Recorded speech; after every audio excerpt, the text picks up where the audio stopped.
Tuhan bersamamu dan bersama rohmu. Inilah Injil Yesus Kristus menurut Santo Lukas. Dimuliakanlah Tuhan. Sekali peristiwa Yesus berbicara kepada orang banyak dan mengurumuni dia.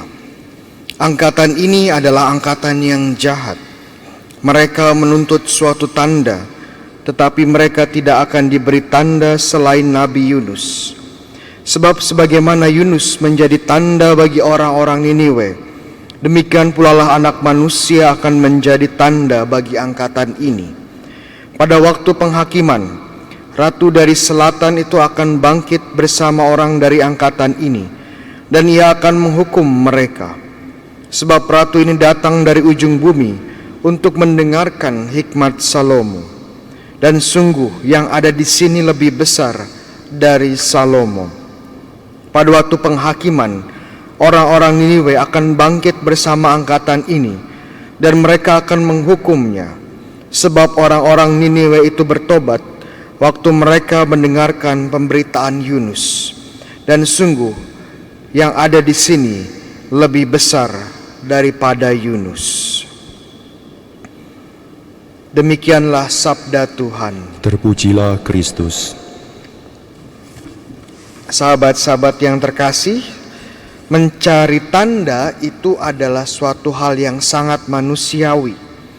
Setiap hari kita mencari tanda, setiap waktu kita mencari tanda. Mungkin sebagai contoh, ada seorang pemuda yang mencari jodoh. Setidaknya ada 3 tanda yang perlu dia cari dari sang wanita. Pertama, tandanya adalah apakah cewek ini sudah punya cowok atau belum ya. Kalau ternyata belum ada cowoknya, berarti bisa cari tanda kedua. Tanda kedua apa? Dicari apakah cewek ini Katolik atau bukan ya, seiman atau tidak.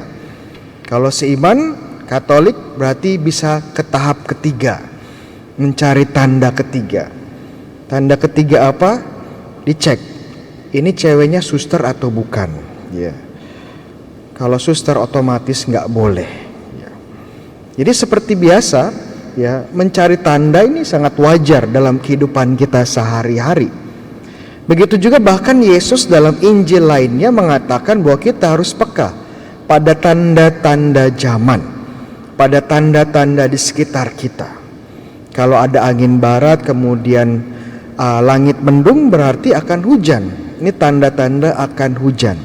Jadi bahkan Yesus pun mengajarkan kita untuk peka terhadap tanda-tanda di sekitar kita.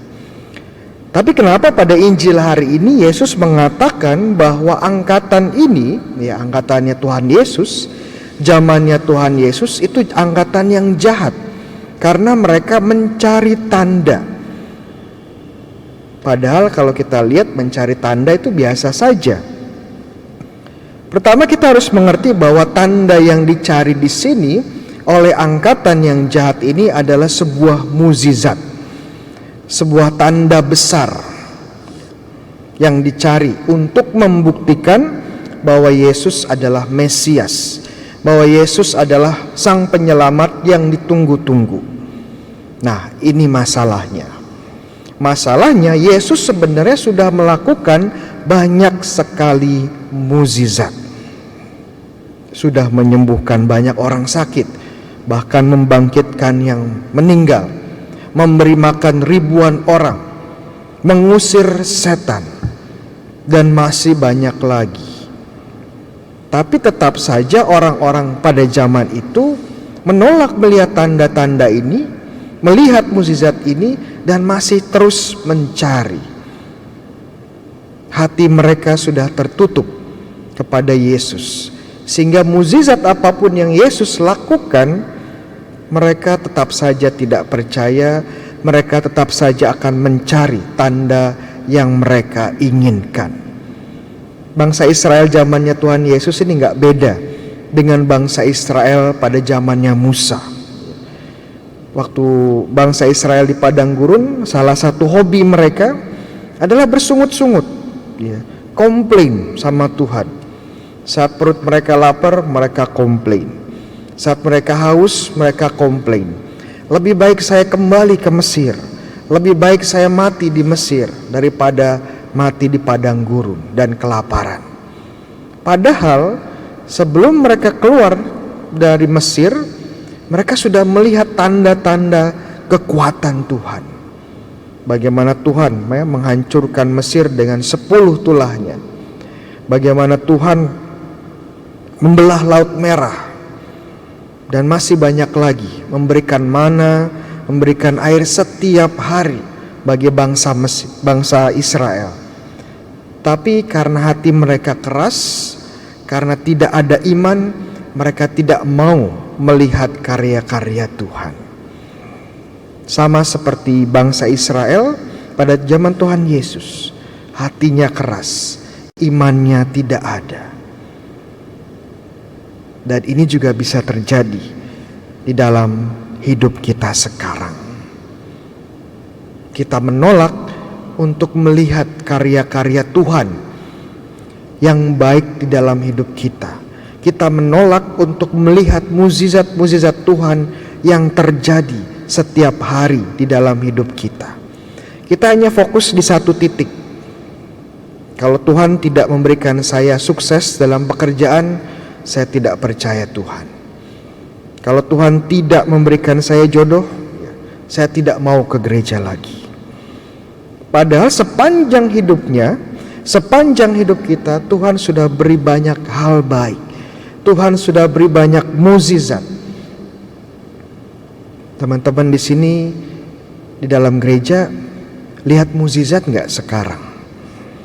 Ya, mukjizatnya bukan Romo Bayu ganteng, bukan. Gitu. Itu bukan mukjizat. Itu udah dari sananya. Ya. Mukjizat Ekaristi. Setiap pagi kita melihat Tuhan yang sungguh hadir di antara kita. Itu mukjizat yang luar biasa. Kalau teman-teman bisa lihat mukjizat ini, seharusnya teman-teman juga bisa melihat hidup teman-teman adalah mukjizat setiap hari.